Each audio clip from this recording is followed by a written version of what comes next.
Hi, I'm Sonica Kohly, a fun-loving travel enthusiast, daughter to a doting set of parents, sister to the most beautiful sibling in the world, wife of a handsome, thoughtful husband, and a mum to two active, tech-loving boys, whom I also happen to homeschool. You're joining me here because you either are a young parent or soon going to be one.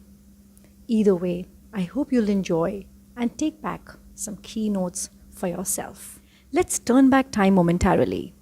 Time before your little ones. Time when you were either single or in a relationship. What were your feelings when you imagined having your own kids? Take a moment, picture yourself back then. What emotions did the thought of having your own kids stir in your mind, in your heart? Loved. Bundle of joy in your arms. Maternal, paternal instincts. Proud, accomplished. Reason to live. And share your life with someone. Fast forward to after they are born and are a part of your every single day. How do you feel now as a parent? Fatigued? Tired? Sleep deprived? Lack of me time? Emotional roller coaster? Postpartum? Stressed? Overwhelmed? Depressed? Anxious? Confused? Frustrated? Busier than ever? Welcome to life after kids, dear young parents. You must be wondering what the purpose of me doing this flashback exercise with you was. It was to help you recall the reasons why you chose parenthood. It was to make you pause for a moment in this fast-paced routine and help you cherish that as we live in the present-day challenges, we should not forget the bigger picture. And it was to make you believe that you are not alone. You, in some secret chamber of your heart and mind, may be regretting parenthood.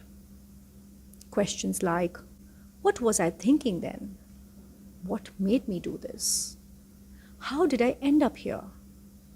Especially when you see your school or college friends without kids, enjoying their prime youth, coupled with great career accomplishments, celebrating their freedom without being tied down, traveling freely, enjoying peaceful dinners, while you are struggling to have a hot meal once a day. Personally speaking, all my birthing parenting philosophies got tossed out the window as soon as I held my firstborn in my arms. With almost a 14-hour labor followed by a surgery, his physical and emotional needs took over mine in an instant. I lived and acted in the moment. Nothing that I had planned ever struck me or made sense then, or even if it did, it never worked. While I love my kids and family to bits, I felt very vulnerable with emotions at their peak. During the days of toddlerhood and pursuing work, it never got any easier. I'd often take leave from work to tend to a sick baby, head for pediatrician appointments, immunization, and the list was endless. And then another baby came along in a few years. I was thankfully in a position that I could quit work, but it all seemed very overbearing because the entire cycle repeated all over again. I realized I had to take control. I had to steer the way forward myself. This could not go on. I found support groups online on breastfeeding, new moms, managing postpartum, and just about everything I felt lost on. I must admit this, I emerged a lot stronger, mentally, emotionally. Not because there were some magic overnight tricks to help solve it all, but just in knowing that I wasn't the only one. If there was one thing that was common to all these support groups, was to not undermine the importance of self-care. The fatigue, the sleepless nights, the constant need to give to everyone did nothing to foster my relationship with my husband. My mind and my body continuously seemed preoccupied. But what I held on to just as strongly as I would hold on to my kids' well-being was my determination to think of myself too. I needed to be at the focal point of all relationships that I was managing. And that's where I drive home the point again: self-care. Self-care is extremely important, but it has to be without any guilt. It's not just for your own sanity and well-being, but invariably for your loved ones too. Let me help break this down for you so these bite-sized pieces can be remembered easily and applied whenever the situation calls for it. S. Show love. There are many different ways to show love in. If you haven't chanced upon the 5 love languages, I'd highly recommend you to search online, take that 5 minutes quiz, and understand more about yourself and your loved ones. There's also a book by the same name, authored by Gary Chapman. Do take out time to read it if you can, else the quiz should suffice for now too. I always thought I knew what love meant to me, but this quiz brought in a completely different perspective. It wasn't really the gifts anymore that appealed to me long, long ago, but the acts of service and words of affirmation from my loved ones that turned out to be my love language. And it was only over time I realized that the language changes for an individual, depending upon which phase of life he or she is in and what the circumstances around are. So hold it close to your heart. Make sure your kids and your family know and understand what love is to you, as you understand what their love language is. Do not be shy in making it vocal or expressing it from time to time. That's your fuel. You need it, just the way they need it too. If it helps, place some sticky notes on your kitchen wall or the bedroom door, just about anywhere that will help you and everyone see and recall. Set a reminder to get a hug from everyone if physical touch is your love language. Set aside a dedicated tea, coffee time with them if quality time is your love language. E. Express feelings. Whatever you may be feeling, good, bad, big, small, express it in a way that feels comfortable to you. But it has to be without any judgment. Whether it's a phone call to a friend or your parent to vent out how rough your day has been, or if it's a note to yourself on your phone, which is what I typically do, you will notice that it immediately relieves you of the emotional burden you carry and will help you in feeling a lot lighter and less overwhelmed. Express gratitude for small things. Cherish what you got. This positivity is contagious. What you imbibe in your thoughts repeatedly gets imbibed automatically in your body as actions and behavior. So it makes complete sense for you to get rid of those negative thoughts, vent them out in a way that works for you, and make way for positive thoughts. Let me share a personal experience here. I'd often find myself comparing if I had not had kids and taken a break in my career, I would have been leading a team of professionals with a well-paying cushioned job, enjoying the charm that corporate world brings and being successful. Weekends would be spent with friends, socializing, shopping. Traveling would be much easier and lighter, not having to pack 4 times the number of things I usually do now with young kids. And just the idea of being in total control of my life was so attractive that it seemed to be distancing me away from my kids. What did I do to my life? How could I be so wrong? My life, where kids dictate my every move, my every minute, and while I totally love having them around me, I seem to be neither enjoying them nor my life. There I was, feeling down in the dumps again. But what I failed to notice were the small successes. They love being in water and enjoy swimming leisurely for hours. So I overcame my hydrophobia and learned swimming myself too. Their coach was my coach as well. And I did it. It surely took me longer, but I can swim confidently now and even end up enjoying more time with them inside the pool. As they study Mandarin, I began taking lessons too. We would often correct each other's mistakes and secretly talk in the new language if we didn't want anyone else to understand what we were talking about. In the process, not only could I check on their learning pace, but I learned the basics of a new language too.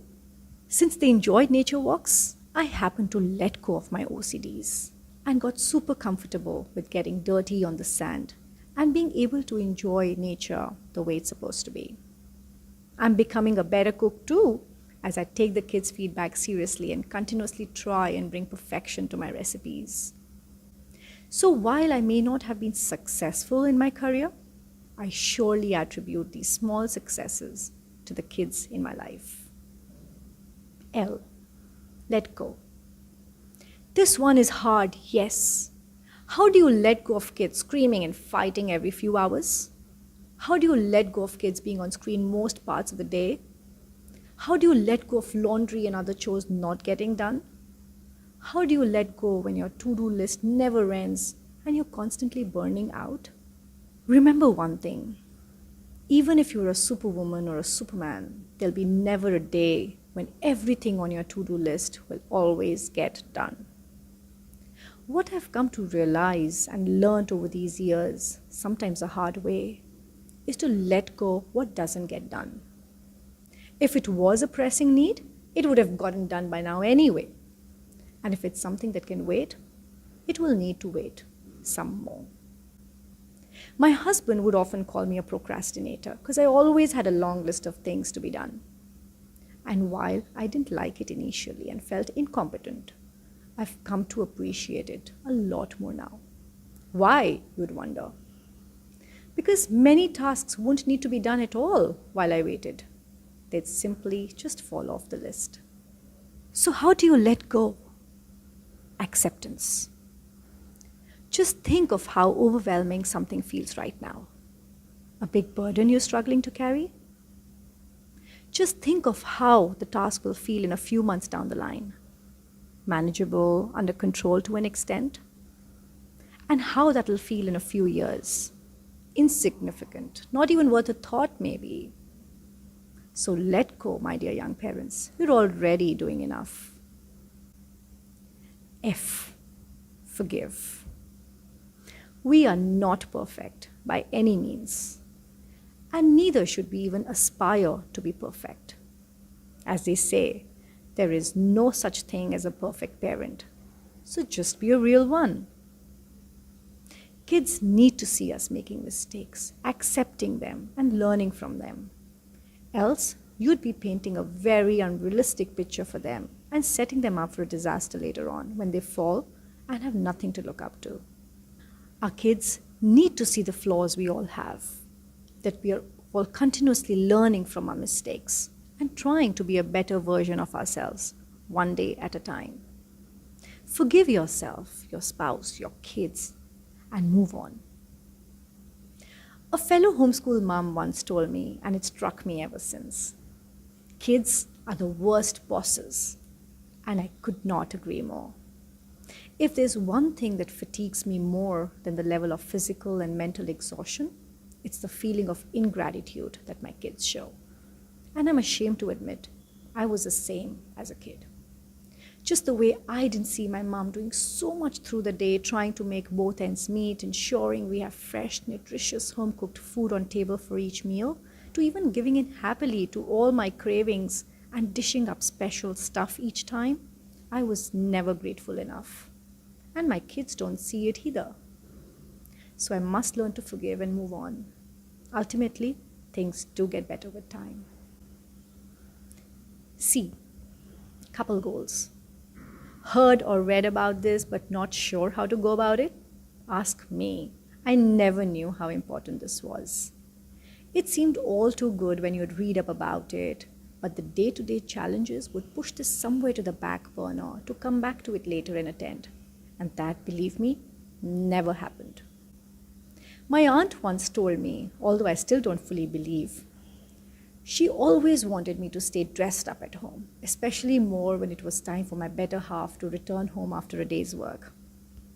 I would think to myself on how insane of a thought that is. After all, my husband is an equal partner. He should see what a day I've been having managing the home, the kids, not even able to get a chance to comb my hair. Forget dressing up. And why should I look someone that I'm not? But I did it one day, out of curiosity. And I figured out what she intended by her words.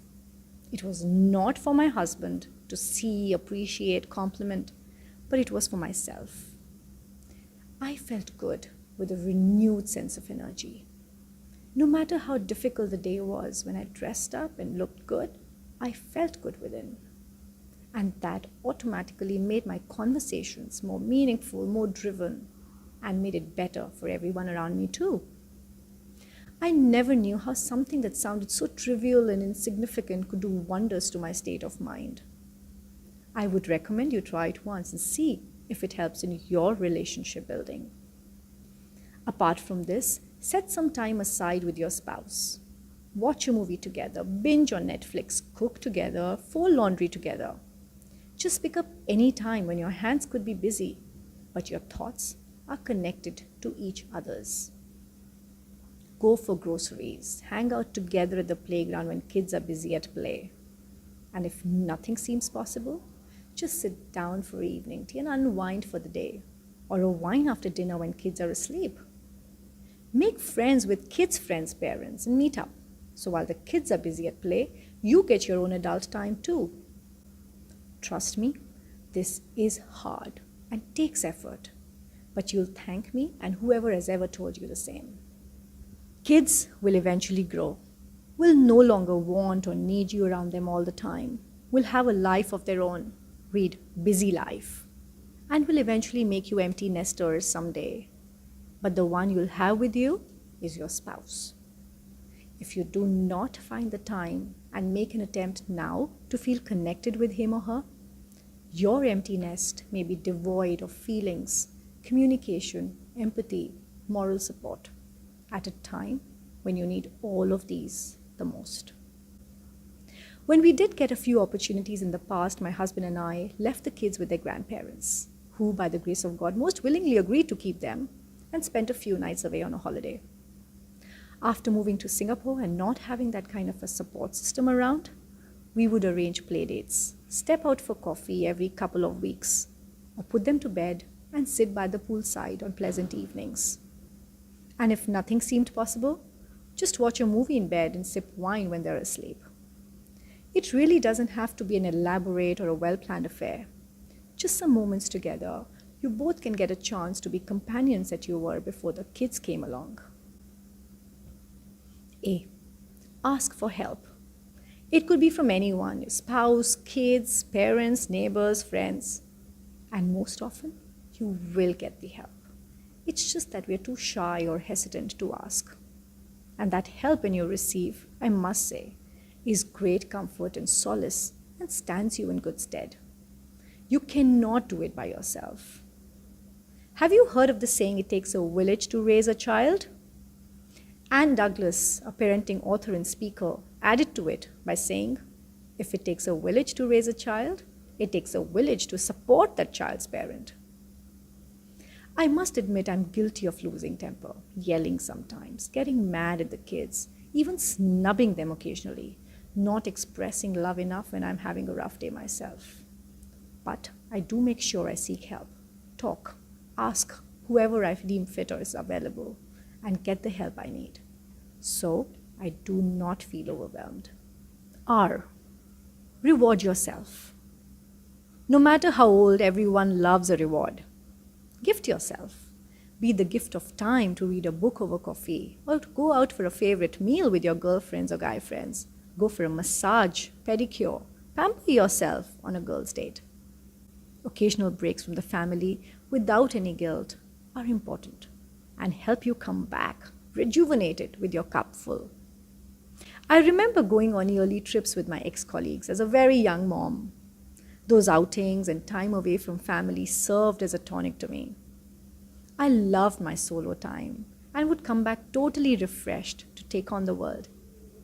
And that's when I began cherishing my family time even more.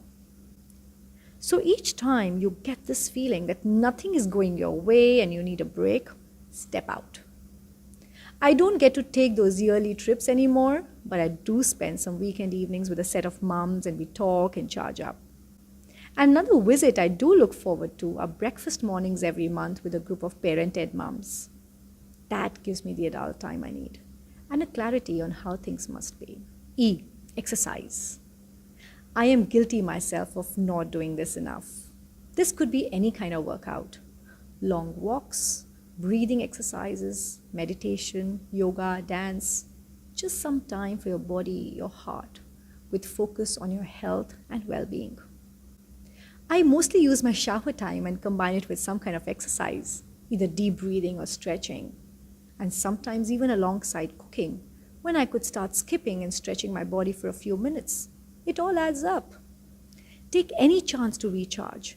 Take kids out for cycling or skating while you do a brisk walk yourself. We all need that breath of fresh air to stimulate our senses, declutter our mind, and bring back the focus on who we are and who we really want to be.